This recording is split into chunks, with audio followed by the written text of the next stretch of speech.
সন্দেশখালীর বর্গা ও পাট্টা জমি তৃণমূলের নেতা কর্মীরা লুট করেছে মন্তব্য প্রাক্তন বাম বিধায়ক নিরাপদ সরকারের। কৃষকের জমি হল সম্বল।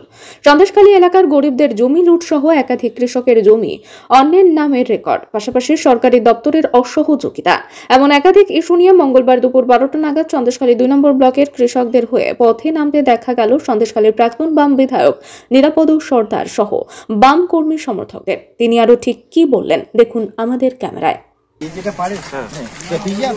আমরা বিএলআর অফিস থেকেই মাত্র বেরোলাম, বিএলআর পালিয়ে গেল।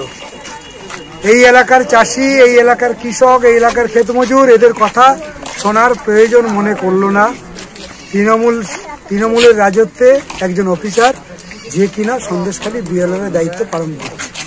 এইরকম অপদার্থ অফিসার যদি থাকে এলাকাতে, তাহলে কি করে এলাকার মানুষ তাদের সঙ্গে এসে কথা বলবে? তৃণমূল থাকবে আর এইরকম অফিসার থাকবে না তা তো হয় না, সেটা আমরা জানি।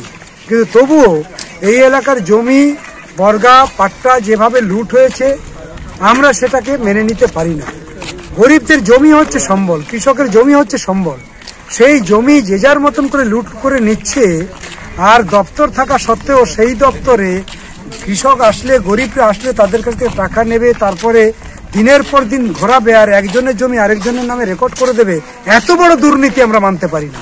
সেই জন্য আজকের আমরা প্রথম দিন এসে একটু ওয়ার্নিং দিয়ে গেলাম, আগামী দিন আরো বেশি লোক আসবে এবং গরিব মানুষের যে সমস্যাগুলো আছে তা বিনা পয়সায় মেটাতে হবে এবং বিএলআর কে সময় মতন অফিসে আসতে হবে। প্রত্যেকটা দ্বীপ এলাকাতে যাদের যাদের দায়িত্ব আছে, আরোদের দায়িত্ব আছে, সে দায়িত্ববান আরোদেরকে সেই কাজ করতে হবে।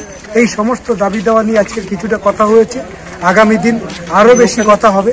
আগামী দিন সন্দেশখালীর সব দ্বীপ এলাকার মানুষ তাদের সমস্যা নিয়ে আসবে।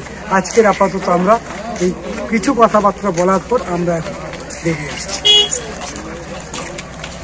ইনকলাব জিন্দাবাদ, জিন্দাবাদ, জিন্দাবাদ, ইনকলাব জিন্দাবাদ, জিন্দাবাদ, জিন্দাবাদ।